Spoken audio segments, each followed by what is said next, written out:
Right, questions about that? So what about the yaw component? So for yaw, we use the magnetometer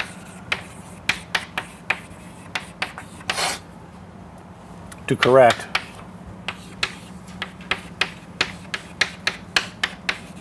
yaw error.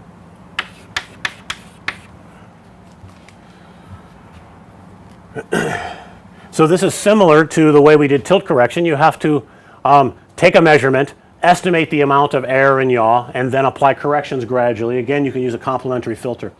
So similar process, so similar to tilt correction.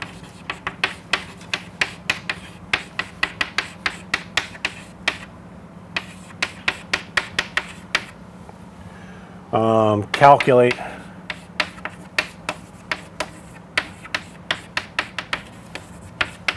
estimated error, estimated drift error, and then gradually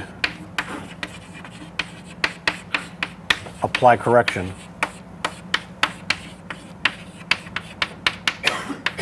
using a complementary filter.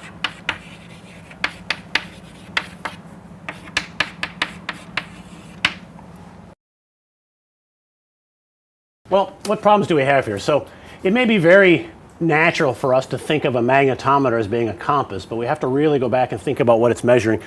Just like the accelerometer is not an up sensor, a magnetometer is not exactly a compass. What it's measuring is a three-dimensional magnetic field. So the problem with such an approach is that the sensor, that is a magnetometer, measures the vector sum, just like this vector sum, but is a vector sum of the Earth's field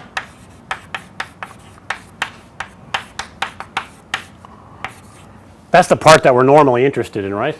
The simplest assumption is that perhaps the magnetic field, as I grab a magnetometer for the Earth, is always arranged in such a way that the vector field lines just point north, right? That's something that I naively believed a long time ago. It turns out that in most places of the world there's a strong vertical component, and so mostly, for example, in the US, when I was in California doing Oculus development, it was about 60 degrees downward is where the vector mainly points. When I was doing development for Oculus from Finland, it was close to like 75 degrees or so, 70 degrees or so. It's very close to vertical. If the Earth's magnetic vector field is pointing straight down, then it's going to be aligned with gravity, and it's not going to provide any additional useful information, right? So that's something interesting. It varies dramatically based on where you're at on the Earth, and also the field lines don't exactly point north. They could be off by a few degrees. It could be off by 10 to 20 degrees. There are a few strange places in the Earth where they're off by a lot. They won't even point anywhere near north. They'll point maybe 90 degrees away. So the Earth's field is, first of all, three-dimensional and quite strange, and you just want the horizontal component of it. You do not want the vertical component. So if most of the field is in the vertical component, you're just essentially wasting that information. You already know the vertical component reasonably well due to the accelerometer. You're trying to find this horizontal component that's parallel to the surface of the Earth so that you can correct which way you're facing. The next problem is that in addition to the Earth's field, there's a field inside of the building if you're indoors, which most people are, right? So there's a building field which is generated by whatever ferrous materials there are indoors. It's very interesting to grab an expensive magnetometer and go around and just try to see what the fields are inside of a building. They vary dramatically. There are entire startup companies that just provide services for mapping out buildings just using the magnetic field inside of the building. So it varies so much that you could build reasonable maps. Not down to millimeter level accuracy, but it varies quite a bit over on the scale of meters, let's say, as you go through the building. Also, on the circuit board itself, there's a field. So there may be ferrous materials on the circuit board, so every time you install the magnetometer on the board, it'll behave differently than it would on some other board. Now, it may be consistent for the board that you've designed, so that's good. So you could do a calibration procedure to try to compensate for that. It may just add some constant offset based on the materials around the board. So those are three main fields. And what's very interesting is that you could get so unfortunate that when you're inside of the building in some location, the building's field might cancel off the Earth's field. So the two vectors may be in nearly opposite directions, and you get a horizontal component that's very close to zero, in which case it's useless.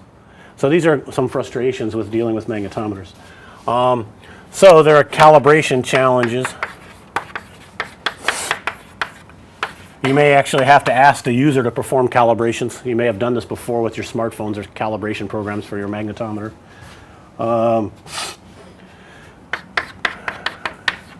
Field might vary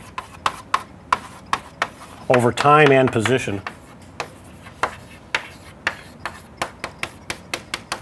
You'd like to have it so that if you move your head a half meter to the side, you don't get a completely different orientation of the field, because that would cause great confusion. So you need the field to be mostly constant. It could be bending in some ways, especially if you're unfortunate. And there's also something called soft iron bias, which I will not cover here, but which induces a kind of elliptical distortion on the magnetic field readings based on ferrous materials in the vicinity of the sensor. So all these end up being complicated challenges. We found we were able to get accuracy down to around 5 degrees or so, which is not great, but most of the time things were working fine, and down to around 5 degrees or so is not too painful. At least it keeps your cockpit from drifting away indefinitely. So it more or less gives you a consistent sense of forward. It's not as critical to get this right down as accurately as it was for tilt. Human beings can detect tilt errors down to about half of a degree. So if the world's tilted, we end up being not very comfortable. If the world starts drifting a little bit to where we're facing a different direction, a couple of degrees of error in that is not much of an issue. It doesn't cause a sickness of any kind, and usually we're kind of quickly fooled by small errors and can compensate for that. If you want to read more on these things I've talked about here, there's a paper by Mahoney,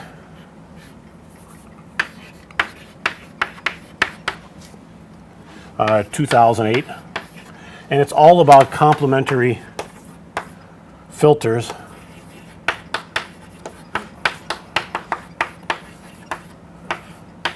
on the space of transformations that arise for rigid bodies. So like SO3, which is the space of 3D rotation. So I think this is an excellent paper to look at that talks about how to combine measurements from multiple sources and perform drift corrections, select the coefficients in such a way that everything globally converges. It has mathematical analysis as well.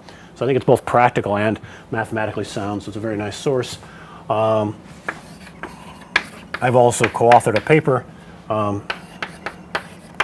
at the International Conference on Robotics and Automation 2014 that covers Oculus Rift head tracking up to this. And the rest after that was not public. So, all right. Questions or comments on that? Yes? So what are the IR sensors in the camera? Oh, the camera. Yeah, that's great. That's part 2. So that's a very good question. That's just leading into the next part of the lecture. So I'm only talking about orientation tracking, right?